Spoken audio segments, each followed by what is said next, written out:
ஆண்டவராகிய இயேசு கிறிஸ்துவின் விலையேறப்பட்ட நாமத்தினாலே ஆண்டவர் எங்களுக்கு கொடுத்ததான ஏஜே பவர் மினிஸ்ட்ரி சார்பிலே அன்பின் நல்வாழ்த்துக்களை தெரிவித்துக் கொள்கிறேன். எனக்கு அருமையானவர்களே, இன்றைக்கு கர்த்தர் கொடுத்த வார்த்தையை தியானிக்கப் போகிறோம். எப்படி இருக்கின்றீர்கள்? இந்த புதிய நாள் ஆசீர்வாதத்தினாலாய் அமைவதாக. ஹல்லேலூயா. இயேசு கிறிஸ்து உயிரோடு கூட இருக்கிறார். ஆமென். நாம் தியானிக்கப் போகிறோம்.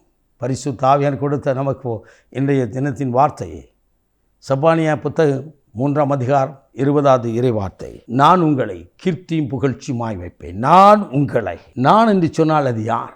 வானத்தையும் பூமியும் உண்டாக்கின சர்வ வல்லமையுள்ள தேவன் அவர் சொல்கிறார், நான் உங்களை கீர்த்தியும் புகழ்ச்சியும்னா ரெண்டாவது, உங்களுக்கும் அவருக்கும், எனக்கும் ஆண்டவருக்கும், இந்த ரெண்டு பேருக்கு இடையில் உள்ள உறவு சுமூகமாக இருக்கும் என்று சொன்னால் ஆசீர்வாதமெல்லாம் வந்துவிடும். எனக்கு அருமையானவர். தாவீது தேவனோடு இருக்கிற மனிதன், அவன் தேவனை ஆராதிக்கிற மனிதன்.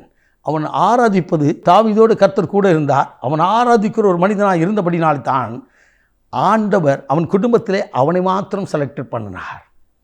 கீர்த்தியும் புகழ்ச்சியும் வந்தது அவன் வாழ்க்கையில். அவன் தேடவில்லை. அவன் என்னை அபிஷேகம் பண்ணும் என்று சொல்லி யார்கிட்டையும் சொல்லலை. தகப்பனுக்கு தெரியாது தன் குமாரனை அபிஷேகம் பண்ண போகிறான்னு சொல்லி. சாமுவேல் தீர்க்கதரிசி ஈசா இடத்துல வந்தபோது தாவீதைத்தான் அபிஷேகம் பண்ணுகிறான்னு சொல்லி அந்த குடும்பத்தில் ஒருவருக்கும் தெரியாது. ஆனால் தேவனுக்கும் அவனுக்கும் உள்ள உறவு மாத்திரம் சரியாக இருந்தது. நான் என்று சொன்னால் யார்? அவர்தான் ஆண்டவராகிய கடவுள். வானத்தையும் பூமியும் உண்டாக்கினவர், தன் வார்த்தையின் வல்லமையால் எல்லாவற்றையும் அண்ட சராசரங்களையும் அகிலத்தையும் உண்டாக்கினவர் அவரே உங்களை ஆசீர்வதிக்க வல்லவர், அவரே உங்களை நடத்த வல்லவர். அவர் என்று சொன்னால் யார்? மோசே இடத்துல சொன்னார், நான் இருக்கிறவராக இருக்கிறேன் என்று சொல்லி. சீசர் இடத்துல சொன்னார், உலகத்தின் முடிவரதை சகல நாட்களிலும் உங்களோடு கூட இருக்கிறேன் என்று சொல்லி.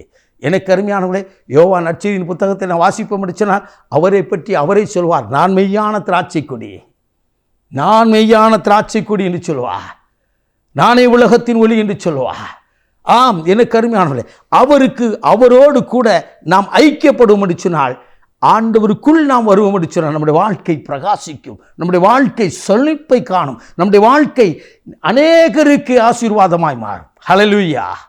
புகழ்ச்சியும் கீர்த்தியும் நீங்களும் நானும் தேடுவதில்லை, கர்த்தர் கொடுப்பது, கர்த்தருடைய ஆவியானவர் கொடுப்பது. எனக்கு அருமையான எந்த மனுஷனையும் பிரகாசிக்க பண்ணுகிற மெய்யான ஒளி அல்லவா அந்த தேவனாகிய கர்த்தர்.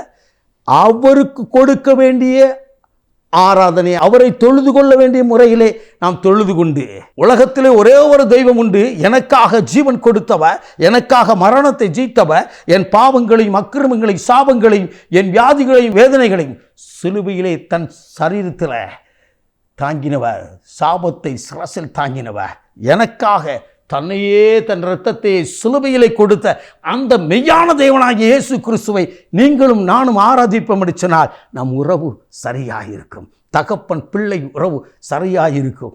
எனக்கு அருமையானவர்களே, அந்த உறவு நமக்கு சரியாக இருப்போம் என்று சொன்னால் அவர் சொல்லுவார், நானே உன்னை ஆசீர்வதிப்பேன்.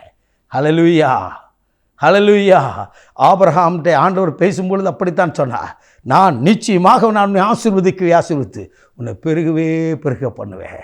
கொஞ்சி மகிழ ஒரு குழந்தை செல்வம் இல்லை. அப்படி வாழ்க்கையிலே கர்த்தர் சொன்னார், நான் நிச்சயமாக உன்னை ஆசீர்வதித்து உன்னை பெருக பண்ணுவேன். மோசேயிடத்தை சொன்னார், நான் இருக்கிறவராக இருக்கிறேன், நான் சொல்வ மாத்திரம் கேளு. நான் ஆபிரகாம்கிட்ட சொன்னார், நான் காண்பிக்கும் தேசத்துக்கு போயின்னு சொன்னார். மோசேயிடத்தில் சொன்னார், நான் உன்னை கொண்டுதான் இந்த ஜனங்களை விடுதலை செய்ய போகிறேன் என்று சொன்னார். எனக்கு அருமையானவர்களே, பேதுருவை யூத ஜனங்களுக்கும் பவுலை புறஜாதிக்கும் அநேக சபைகளுக்கும் தேவன் அனுப்ப சித்தமாக வைத்திருந்தார். காரணம், அவர்கள் அவரோடு கூட சரியான உறவோடு இருந்தார்கள். அந்த பரிசுத்தாவின் வல்லமை அவரோடு ஐக்கியப்படும் பொழுது, அவருடைய பரிசுத்தாவின் வல்லமை நம்மேல் மூடும் பொழுது ஆண்டவர் நம்மை எடுத்து பயன்படுத்துவார், நம் குடும்பங்களை எடுத்து பயன்படுத்துவார். நம் குடும்பங்கள் நமக்கே தெரியாது நம்முடைய வாழ்க்கை தராதரம் சகல காரியங்களும் உயர்வது. அப்பொழுது கீர்த்தியும் புகழ்ச்சியும் நம்மை தேடி வரும். ஹல்லேலூயா. தேவனுடைய பிள்ளைகள் ஒரு நாள் புகழை தேடக்கூடாது, தேவனையே உயர்த்தி வைத்திருப்பா. தாவீது ஆண்டவர் உயர்த்தினார். யோசேப்பை அப்படித்தான் உயர்த்தினார். ஆண்டவராகிய கடவுள் இன்றைக்கும் உங்களையும் உங்கள் குடும்பத்தையும் கீர்த்தியும் புகழ்ச்சியுமாய் வைப்பாராக. ஆண்டவர் சமூகத்தில் நித்தமும் ஜெபியுங்கள், வேதத்தை வாசியுங்கள், விசுவாசியுங்கள், தேவனோடு பேசுங்கள், கர்த்தரை ஆராதியுங்கள். கர்த்தருடைய ஆசீர்வாதம் உங்கள் குடும்பங்களை மூடுவதாக. நாம் ஜெபிப்போமா. மகா பரிசுத்தமுள்ள தகப்பனே, இந்த அற்புதமான வேலைக்காய் ஸ்தோத்திரிக்கிறோம் அப்பா. இந்த நாளிலும் நான் உங்களை கீர்த்தி புகழ்ச்சியுமாய் வைப்பேன் என்று சொல்லு. நான் என்று சொன்னீரேன். நீரே இறங்கி வந்து இதை கேட்கின்ற காண்கின்ற ஒவ்வொரு மேலும் உடைய பரிசுத்தாவின் வல்லமை ஊற்றப்படட்டும் ஆண்டவரே. அவள் வனாந்தரம் மாறட்டும், கண்ணீர் மாறட்டும், வேதனை மாறட்டும், சரீரத்திற்கு வியாதிகளாம் மறைந்து போகட்டும். ஆண்டவரே, நீருமுடைய ஜனங்களுக்கா ஜீவனை கொடுத்தரே, மறித்தீரே.